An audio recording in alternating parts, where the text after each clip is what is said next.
പ്രിയ സുഹൃത്തുക്കളെ, സ്വാഗതം.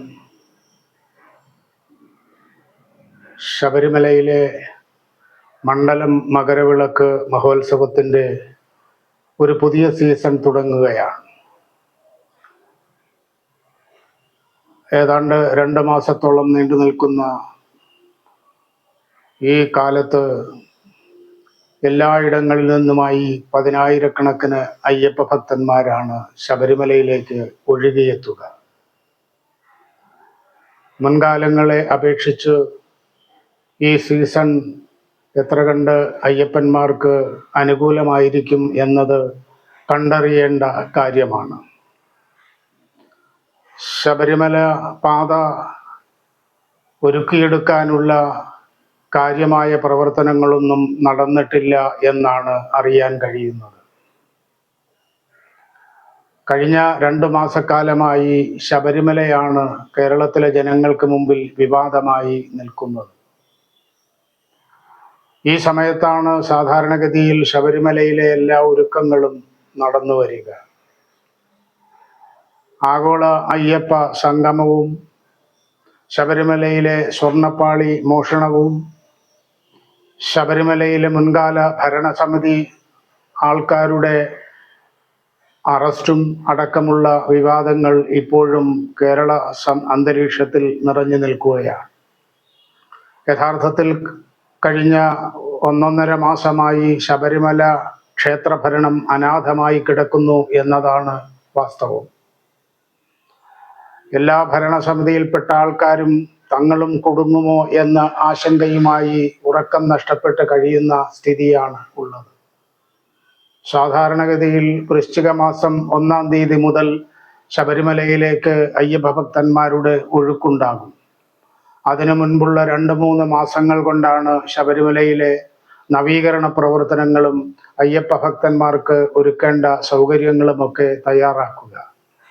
ഇതെല്ലാം പ്രതിസന്ധിയിലായി കിടക്കുന്നു എന്നാണ് അറിയാൻ കഴിയുന്നത്. തീരുമാനങ്ങൾ എടുക്കാനും നടപ്പിൽ വരുത്തുവാനുമുള്ള ഉദ്യോഗസ്ഥ സംവിധാനം മുഴുവൻ നിശ്ചലമായി കിടക്കുകയാണ്. ഇന്നാണ് ശബരിമലയിൽ പുതിയ ദേവസ്വം ബോർഡ് പ്രസിഡന്റ് ചുമതല ഏറ്റിരിക്കുന്നത്.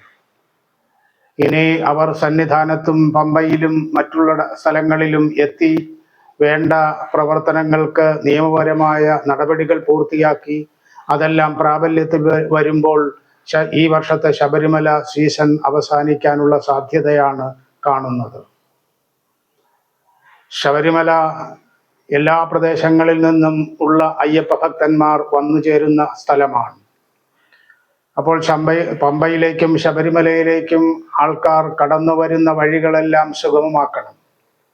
അതുപോലെ തന്നെ പമ്പയിലും സന്നിധാനത്തും ആയിരക്കണക്കിനായി വരുന്ന ഭക്തന്മാർക്ക് പ്രാഥമിക ആവശ്യങ്ങൾ നിറവേറ്റുവാനും അവർക്ക് കുളിയും ജപവും കഴിഞ്ഞ് സന്നിധാനത്തേക്ക് മല ചവിട്ടാനും മറ്റും ഉള്ള ഒരുക്കങ്ങൾ എത്ര എത്തി എന്ന കാര്യത്തിൽ എല്ലാവർക്കും സംശയം ഉണ്ട്.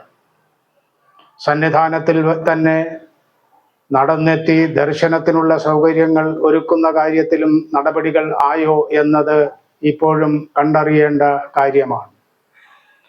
കാരണം നിരവധിയായ വകുപ്പുകളും അതിൻ്റെ സംയോജനവും വഴിയാണ് ശബരിമലയിലെ പ്രശ്നങ്ങളെല്ലാം പരിഹരിച്ച് സുഗമമായ തീർത്ഥാടനത്തിന് സൗകര്യം ഒരുക്കാറുള്ളത്. ആയിരക്കണക്കിന് പോലീസ് ഉദ്യോഗസ്ഥരും അതുപോലെ തന്നെ എക്സൈസിലും ഫയർ സർവീസിലും മറ്റും സന്നദ്ധ സംഘടനകളുടെ പ്രതിനിധികളും അടക്കം ആയിരക്കണക്കിന് ആൾക്കാരുടെ ശ്രമഫലമായിട്ടാണ് ഇതെല്ലാം സുഗമമായി നടക്കുവാറുള്ളത്. ഈ കാര്യങ്ങളിലെല്ലാം എത്ര കണ്ട് സർക്കാർ സംവിധാനവും ദേവസ്വം സംവിധാനവും മുമ്പോട്ട് പോയിട്ടുണ്ട് എന്നത് അനുഭവിച്ചറിയേണ്ട കാര്യമാണ്. കേരളത്തിലെ ഹൈവേകളെല്ലാം സുഗമമായാൽ മാത്രമേ അപകടങ്ങൾ ഒഴിവാക്കി അയ്യപ്പന്മാർ ശബരിമലയിൽ എത്തുകയുള്ളൂ. അതുപോലെ തന്നെ ശബരിമല തീർത്ഥാടനം എന്ന് പറയുന്നത് തിരുവിതാംകൂർ ദേവസ്വം ബോർഡിൻ്റെ സ്വാധീനത്തിലുള്ള മറ്റു മഹാക്ഷേത്രങ്ങൾ ഇടത്താവളങ്ങളായി പ്രവർത്തിക്കേണ്ടതാണ്.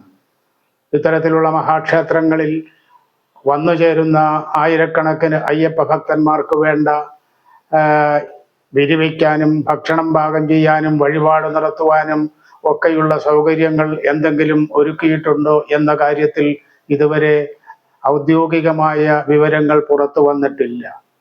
ഇതെല്ലാം കൂടി പരിശോധിച്ചാൽ ഈ വർഷത്തെ ശബരിമല തീർത്ഥാടനം അയ്യപ്പന്മാരെ സംബന്ധിച്ചിടത്തോളം കഠിനമാകാനാണ് സാധ്യത എന്ന് തന്നെയാണ് വിലയിരുത്തപ്പെടുന്നത്.